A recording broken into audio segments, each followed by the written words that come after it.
Olá, meus queridos, tudo bem com vocês? Espero que sim. Tomara que tudo isso passe logo e que a gente retorne de imediato às nossas aulas presenciais, tá? Então vamos dar continuidade aos nossos conteúdos aqui, mesmo que seja de forma remota, tá? Então pegue o materialzinho de vocês, tá? De Física 1, módulo 4 e módulo 5, que eu vou dar uma pincelada aqui acerca desses conteúdos. E aí eu quero que vocês entendam uma coisa.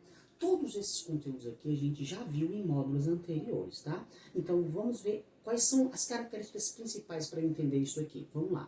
Isso é calorimetria. O que eu quero dizer com calorimetria?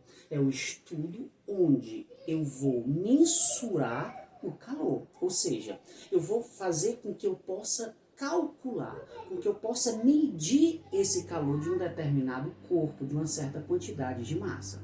Para isso, eu tenho dois tipos de calor. A gente já bateu muito nessa tecla. Eu tenho calor sensível e eu tenho calor latente. O que eu quero dizer com isso? Quando eu estiver falando de calor sensível, eu estou dizendo o quê? Que eu tenho uma certa quantidade de material, uma certa quantidade de massa, que está recebendo calor, está mudando a condição da temperatura desse corpo. Porém, essa quantidade de calor não foi suficiente para mudar o estado físico dessa certa quantidade de massa. Daí eu tenho um calor sensível. E aí, se eu quero calcular a quantidade de calor que esse corpo está recebendo, eu vou usar essa expressão matemática. Quantidade de calor, que é igual a massa, vezes o calor específico do material que está colocado em estudo, vezes variação de temperatura, tá? Agora, se eu tenho outro exemplo, eu tenho uma certa quantidade de matéria, eu tenho uma certa quantidade de massa de um determinado material. Ele está recebendo uma certa quantidade de calor. E esse calor, obviamente, vai alterar a temperatura desse corpo. E aí vai alterar ao ponto de fazer com que esse material mude seu estado físico.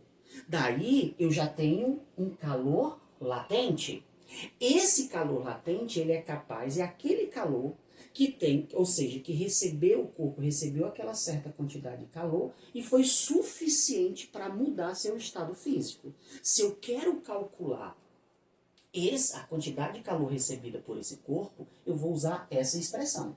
Quantidade de calor é igual a massa vezes calor latente, tá? O cuidado com calor latente, tá? Porque esse calor latente eu tenho que observar ele, que existe um calor latente de fusão, um calor latente de solidificação, de evaporação, ou seja, conforme o estado físico que ele sofreu essa mudança, tá? Tudo isso, a gente debateu isso no módulo 4. O que diz os módulos 5?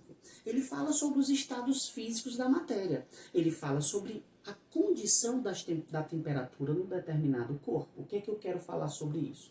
Se eu tenho um corpo na condição sólido, líquido ou gasoso, ele está sobre uma condição de temperatura.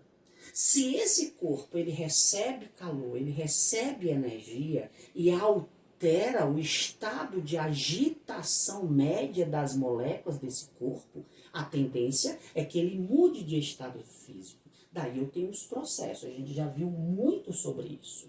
E outra coisa que eu tenho que observar, o diagrama de fase. Por quê?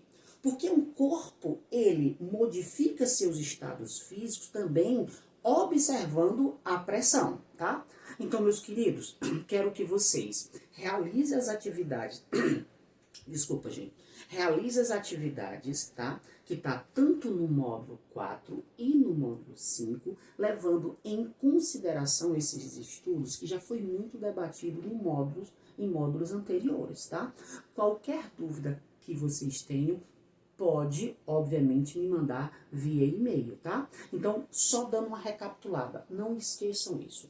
Calorimetria. Na verdade, o que é que eu quero com a calorimetria, que é esse estudo termodinâmico? Eu quero mensurar a quantidade de calor que foi recebida ou transferida para um determinado corpo, tá? Aí eu tenho calor sensível, calor latente, tá? Não posso esquecer jamais isso.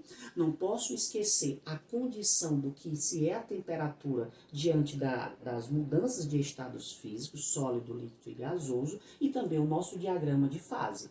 Uma observação que eu tenho que colocar aqui para vocês é a lei geral das trocas de calor. O que eu quero dizer com isso? Nunca posso esquecer isso, que a quantidade de calor transferida é igual à quantidade de calor recebida, tá? Então, o que eu quero dizer isso?